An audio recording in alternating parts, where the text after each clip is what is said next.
Corona ने देश में हाहाकार मचाया हुआ है। लोग त्राहिमाम कर रहे हैं। ऐसे में मदद के लिए हमारी सेनाएं भी काम पर लगी हुई हैं। कोरोना काल में देशवासियों के लिए भारतीय वायुसेना संजीवनी रूपी ऑक्सीजन कंटेनर एयरलिफ्ट करने में दिन रात जुटी हुई है। पिछले 2 हफ्तों से वायुसेना के एयरक्राफ्ट देश विदेश से क्रायोजेनिक ऑक्सीजन कंटेनर से लेकर सिलेंडर और दूसरे जरूरी मेडिकल उपकरण एयरलिफ्ट कर रहे हैं। वायुसेना के इस मिशन पर एबीपी न्यूज ने खास बातचीत की है। एक ऐसी ही उड़ान से ऑक्सीजन कंटेनर लेकर सिंगापुर से लौटे फ्लाइट कमांडर प्रशांत सिंह नेगी से। देखिए नीरज राजपूत की यह खास रिपोर्ट।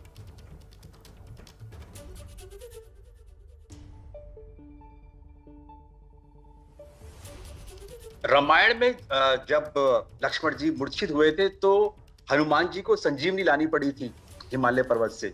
और अब जब देश में कोरोना संकट छाया हुआ है और देश में सैकड़ों लोगों को ऑक्सीजन की जरूरत पड़ रही है, तो ऐसे समय में भारतीय वायुसेना वो भी संजीवनी का काम कर रही है। और संजीवनी लाने का काम कैसे कर रही है? वो देश विदेश से जो ऑक्सीजन टैंकर्स हैं उनको लाने का काम कर रही है, क्योंकि हमारे देश में ऑक्सीजन की तो कमी नहीं थी, लेकिन टैंकर्स की, कंटेनर्स की जरूरत पड़ रही थी।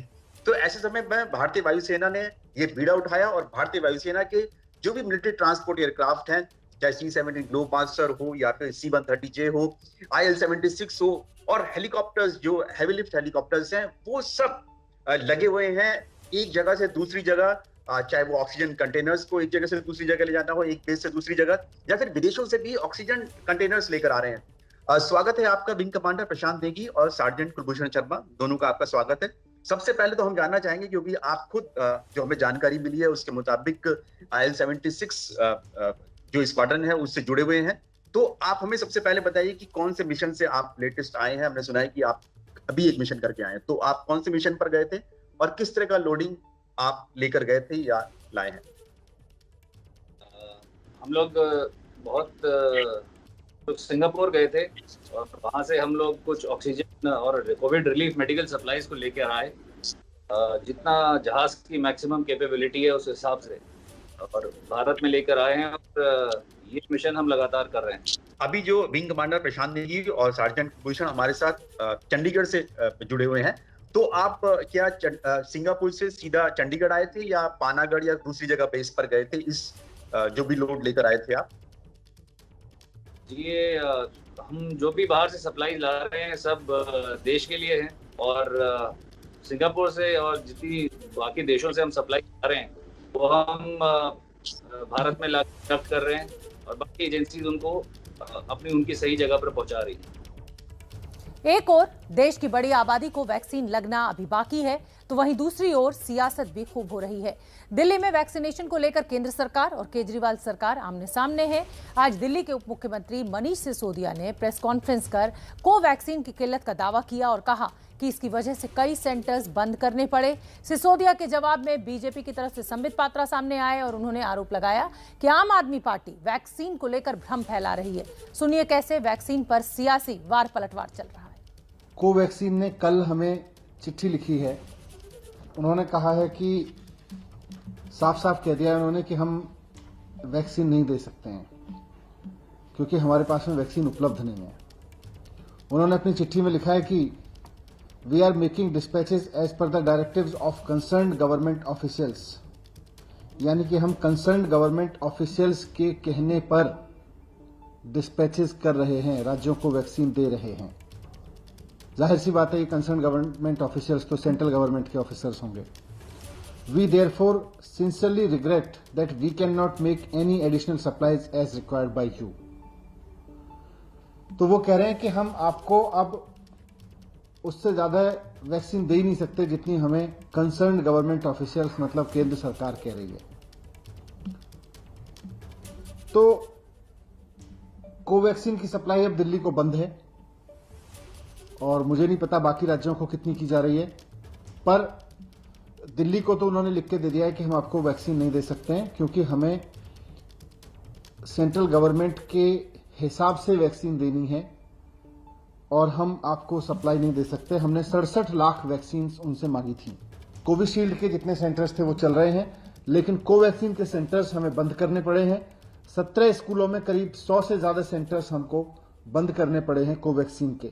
मैं 2 चिट्ठी आप ही द्वारा ट्वीट किए हुए 2 चिट्ठी लेकर बैठा। इस चिट्ठी में जो 26 अप्रैल की है, दोनों चिट्ठियां 26 अप्रैल की है, आप देख सकते हैं। मैंने पिछली बार भी कहा था 26 अप्रैल को आके अरविंद केजरीवाल जी ने कहा था हमने 1,34,00,000 वैक्सीन का ऑर्डर प्लेस कर दिया है। आप इसमें सेकंड पैराग्राफ में देख सकते हैं, मैं पढ़ देता हूं। Under the provisions of the A4 strategy, health and family welfare department, government of NCT Delhi is planning to procure 67 lakh doses of Covishield for this purpose. और ये कोविशील्ड के लिए चिट्ठी लिखा था और उसी दिन उन्होंने कोवैक्सीन वालों को चिट्ठी लिखा था और उसमें भी लिखा था planning to procure 67 lakh doses of Covaxin. दोनों चिट्ठियों को मैं दिखा रहा हूं, कृपया करके देखिए, दोनों में लिखा हुआ है planning to procure. There is a difference between planning and placing. Planning to procure is not equal to placing an order. आप प्लान कर रहे हैं, मन में सोच रहे हैं कि मैं भविष्य में ऑर्डर दूंगा, वो ऑर्डर देने के बराबर नहीं है अरविंद केजरीवाल जी। मनीष सिसोदिया ने आरोप लगाया कि वैक्सीन के निर्यात की वजह से देश में टीके की किल्लत है, जिसके जवाब में बीजेपी ने सफाई दी कि टीके के निर्यात को लेकर गलत जानकारी दी जा रही है, भ्रम फैलाया जा रहा है। पात्रा ने कहा कि निर्यात की बड़ी वजह वैक्सीन डिप्लोमेसी नहीं बल्कि कारोबारी और कंपनी के करार की मजबूरी है। जब केंद्र सरकार तय कर रही है तो फिर ये जिम्मेदारी लेनी चाहिए केंद्र सरकार को कि अगर वैक्सीन 6.5 करोड़ वैक्सीन एक्सपोर्ट नहीं की गई होती तो दिल्ली और मुंबई के एक एक आदमी को 2-2 बार डबल डोज लग चुकी होती अब तक वैक्सीन की। मैं फिर से रिक्वेस्ट करूंगा केंद्र सरकार से कि देश में, राष्ट्र में इस समय जो संकट है उसकी गंभीरता को समझें और एक राष्ट्र की सरकार की भूमिका निभाएं। ये राज्य इंटरनेशनल मार्केट में चले जाएं, राज्य इंटरनेशनल टेंडर कर दें, वो करेंगे ही, आप नहीं करोगे तो करेंगे राज्य, लेकिन केंद्र सरकार की भूमिका है इस समय, वो निभाएं, एक्सपोर्ट सारा बंद करें। कल तक 11 मई 2021 तक लगभग 6.63 करोड़ वैक्सीन, 6.63 करोड़ वैक्सीन के डोजेज जो हैं वो एक्सपोर्ट किए गए थे, हिंदुस्तान के बाहर भेजे गए थे। इसको लेकर काफी घमासान रहा कि आखिर ये क्यों भेजे गए। हिंदुस्तान में वैक्सीन की कमी थी, इनको भेजना नहीं चाहिए था, अपने बच्चों को पहले वैक्सीन करना चाहिए था, बाद में लोगों को देना चाहिए था। देखिए, ये जो वैक्सीन बाहर भेजे गए वो 2 कैटेगरी में भेजे गए हैं। जो पहला कैटेगरी है जिसमें लगभग 107 लाख अर्थात 1 करोड़ 7 लाख आसपास वैक्सीन भेजा गया है, यह एड के रूप में भेजा गया है। एड मतलब मदद, एड मतलब ग्रांट के रूप में भेजा गया है।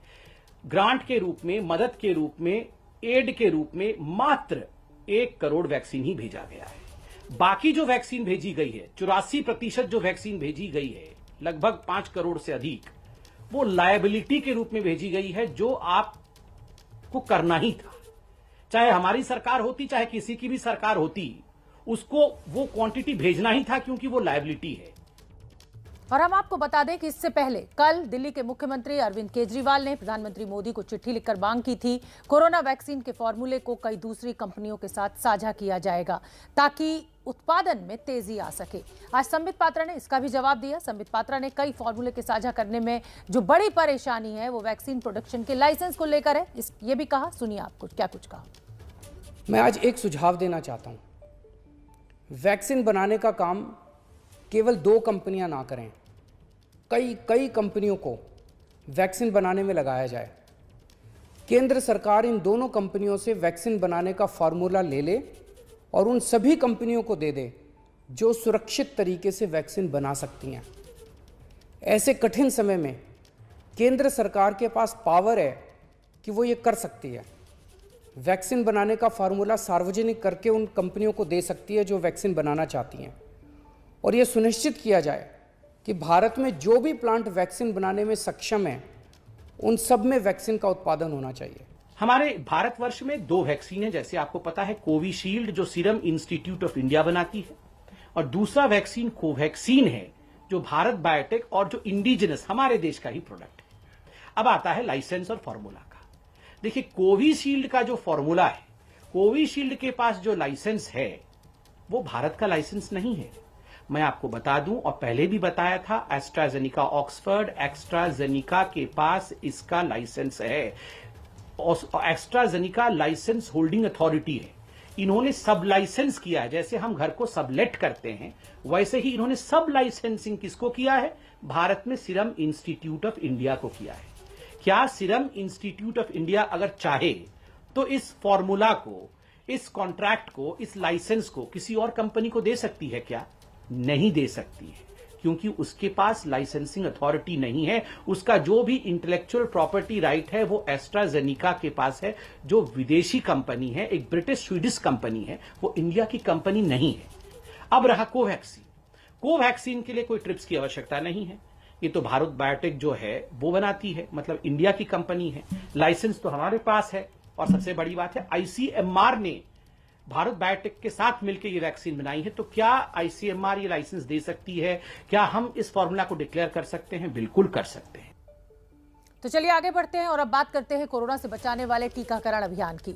देश में अब तक 17 करोड़ से ज्यादा लोगों को वैक्सीन लगाई जा चुकी है। मोहाली में वैक्सीनेशन को लेकर लंबी कतारें दिख रही हैं। तस्वीरों में आप देख सकते हैं कि कैसे वैक्सीनेशन सेंटर्स पर बड़ी संख्या में लोग पहुंच रहे हैं। मोहाली में हर रोज 10,000 लोगों को टीका लगाया जा रहा है। अधिकारियों के मुताबिक मोहाली में कुछ दिनों की ही वैक्सीन बची है। देश इस वक्त कोरोना वायरस की सेकंड वेव फेस कर रहा है। रिकॉर्ड केसेस आ रहे हैं, डेली रिकॉर्ड डेथ्स रिपोर्ट हो रही हैं। वैक्सीनेशन बेशक चली है, बट जो मेन इशू इस वक्त सामने आ रहा है वैक्सीनेशन में वो है वैक्सीन की शॉर्टेज। इस वक्त हम doctor BR Ambedkar state institute of medical sciences Mohali civil hospital के साथ ये इंस्टीट्यूट है, उसमें खड़े हैं। वैक्सीन के लिए लाइनें लगी हैं। आप देख सकते हैं कि youth 18 plus age category, 18 plus और 45 बिलो कैटेगरी के जो लोग हैं वो काफ़ी संख्या में यहाँ आए हैं। लंबी लाइनें लगी हैं यहाँ वैक्सीनेशन के लिए। बता दें कि ऑफिशियली वैक्सीनेशन जो है वो 45 प्लस एज ग्रुप के लिए अभी हो रही है पंजाब में फिलहाल, क्योंकि जो सेंट्रल गवर्नमेंट की तरफ से जो वैक्सीन आ रही हैं वो सिर्फ 45 प्लस एज ग्रुप के लिए हैं। बट यहाँ नौजवान बड़ी संख्या में आ रहे हैं। जो हमें ऑफिशियल्स ने बताया है, मोहाली डिस्ट्रिक्ट में on an average daily 10,000 vaccine की डोजेज जो हैं वो कंज्यूम होती हैं, बट आज अथॉरिटीज़ के पास सिर्फ 3,000 वैक्सीन की डोजेज ही अवेलेबल हैं। कितनी देर से आप यहाँ खड़े हैं वैक्सीन के लिए? 8 साढ़े 8 से खड़े हैं यहाँ पर। तो 1 घंटे से ज़्यादा हो गया आपको। अभी क्या कहा गया है आपको अथॉरिटीज़ की तरफ से? हमारे को ये फॉर्म दिए गए थे। हाँ, ये फॉर्म दिए गए थे, तो जो आगे चले गए लोग उनको वैक्सीन लग गई, पर अब हमें कहते कि सर्टिफाई करवा के लाओ खुद को। किससे सर्टिफाई? SHO इन सब से। पिछले 1 घंटे से हम लाइन में खड़े हैं, ठीक है जी। वैक्सीन लग रही है और ये लगा के जा रहे हैं। नाउ फाइनली अब ये कह रहे हैं कि आपको जो भी अपना MC से लिखवा के लगाना पड़ेगा। मैं ये इन स्टाफ से पूछना चाहता हूँ, बैक यार्ड से इनका स्टाफ, नर्सिस और भी काफ़ी जो स्टाफ मेंबर हैं वो अपने परिवार, अपनी फैमिली को लेके जा रहे हैं। उनके पास कौन सा MC के सर्टिफिकेट है? 7:30 बजे से खड़ा हूँ लाइन में, और अब हमारी नंबर आ रहा है तो उस टाइम ये बोल रहे हैं कि अभी आप MC से सर्टिफाई करवा के लाओ। तो इससे पहले मैं पूछना चाहता हूँ कि जितने बंदे पहले अंदर जा चुके हैं वो सर्टिफाई होके गए हुए हैं? सर एक छोटा सा सवाल है कि अभी सिर्फ फ्रंट लाइन वर्कर्स के लिए लग रही है। हाँ, तो ये पेपर में आया हुआ है। अब लोग खुद अपनी मर्जी से भीड़ लगा रहे हैं, तो इसमें कोई कुछ नहीं कर सकता ना। ये पेपर में आया हुआ है ना। हाँ, आपके माध्यम से आप भी इसको और ज्यादा बता सकते हैं, अपील कर सकते हैं कि जो फ्रंट लाइन वर्कर्स हैं पहले उनको बिलो 44 अगर फ्रंट लाइन वर्कर्स हैं तो वो लगवा सकते हैं, और अदरवाइज ये अभी अबव 45 ईयर्स के लिए है। खान मार्केट में ऑक्सीजन कॉन्सेंट्रेटर्स जब्त किए जाने के मामले में गिरफ्तार 4 लोगों को दिल्ली की साकेत कोर्ट से जमानत मिल गई है। इन आरोपियों में मैट्रिक्स के अधिकारी समेत 4 लोग शामिल हैं। दिल्ली पुलिस ने इनको खान चाचा रेस्टोरेंट से मिले ऑक्सीजन कॉन्सेंट्रेटर्स के बाद जमाखोरी और कालाबाजारी के आरोप में गिरफ्तार किया था। अंकित गुप्ता ज्यादा जानकारी लिए हुए जुड़ रहे हैं। अंकित, क्या बेस रहा कोर्ट में जो जमानत मिली है इन 4 को? कि इन 4 की तरफ से लगातार अदालत में यही कहा जा रहा था कि इन्होंने गुनाह क्या किया है, क्योंकि अगर जो है वो सामान विदेश से मंगा रहे हैं, एयरपोर्ट पर कस्टम ड्यूटी पे कर रहे हैं, GST पे कर रहे हैं, बिलिंग कर रहे हैं, खाते से ट्रांजैक्शन हो रहा है, तो फिर ऐसे में इनका गुनाह क्या है? और इसी चीज को लेकर के जो है सवाल खड़े किए गए थे और ये दलील दी गई थी कि एसेंशियल कमोडिटीज एक्ट का हिस्सा नहीं है ऑक्सीजन कंसंट्रेटर, तो उसका कोई अपर प्राइस तो है ही नहीं। तो अगर इन्होंने किसी भी प्राइस पर उसको बेचा तो फिर वो अपराध कैसे होता है। और उदाहरण दिया गया कुछ और जो ई कॉमर्स वेबसाइट्स हैं उनका, कहा गया कि उन वेबसाइट्स पर यही चीजें और ज्यादा दामों पर बिक रही हैं, तो अगर वहां पर उनके खिलाफ कोई कार्रवाई नहीं तो इनके खिलाफ क्यों कार्रवाई। और इसी आधार पर कल अदालत ने अपना आदेश सुरक्षित रखा था और अब से करीबन 10 मिनट पहले जो आदेश आया है, इन 4 लोगों को जमानत मिल गई है। और ये दिल्ली पुलिस के लिए एक बड़ा झटका है। क्यों? क्योंकि दिल्ली पुलिस लगातार ये कह रही थी कि ये लोग जमाखोरी कर रहे हैं, कालाबाजारी कर रहे हैं, लेकिन इन लोगों का ये कहना था कि हम तो व्यापारी हैं, हम अपना काम कर रहे हैं और इसमें कुछ भी गलत नहीं है। बिल्कुल ठीक है अंकित गुप्ता, आप बने रहिए। ऑक्सीजन सिलेंडर्स की जमाखोरी पर सुनवाई के दौरान हाईकोर्ट ने सरकार और पुलिस से उन सभी लोगों के बारे में डिटेल्स मांगी हैं जिनके खिलाफ जमाखोरी व कालाबाजारी का मामला दर्ज हुआ है। कोर्ट ने कहा है कि इन सभी आरोपियों को नोटिस भेजा जाए और कोर्ट के सामने हाजिर होने के लिए कहा जाए। अंकित गुप्ता, इस खबर पर भी मैं अपडेट चाहूंगी आपसे। बिल्कुल, दिल्ली हाई कोर्ट में जब ये जानकारी दी गई कि हाई कोर्ट ने 2 मई को एक आदेश दिया था कि जो भी लोग जमाखोरी या कालाबाजारी कर रहे हैं उनके खिलाफ कड़ी कार्रवाई की जाए, कोर्ट की अवमानना के तहत मामला दर्ज होना चाहिए, जिसके बाद में दिल्ली पुलिस ने कई लोगों के खिलाफ कार्रवाई की थी। तो अब ऐसे में अब दिल्ली पुलिस ने जिन भी लोगों के खिलाफ एफआईआर दर्ज की है, कार्रवाई की है, भले ही उनको गिरफ्तार किया गया हो या ना किया गया हो, एफआईआर में अगर उनका नाम भी आता है तो उन सभी लोगों को नोटिस भेजा जाएगा कि क्यों ना उनके खिलाफ कोर्ट की अवमानना के तहत कार्रवाई शुरू हो और उनको कोर्ट के सामने हाजिर होना होगा।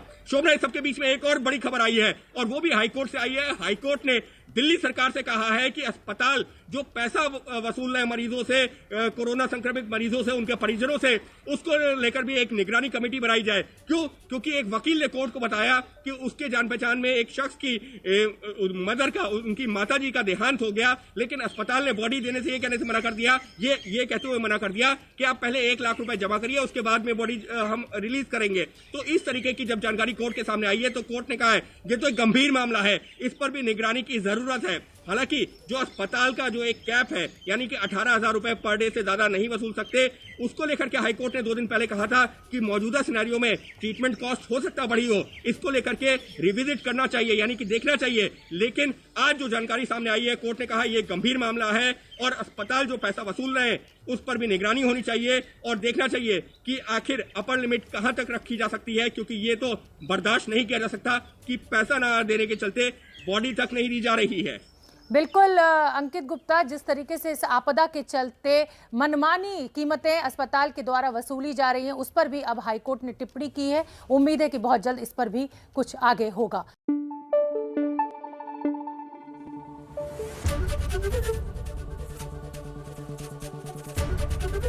एबीपी न्यूज आपको रखे आगे।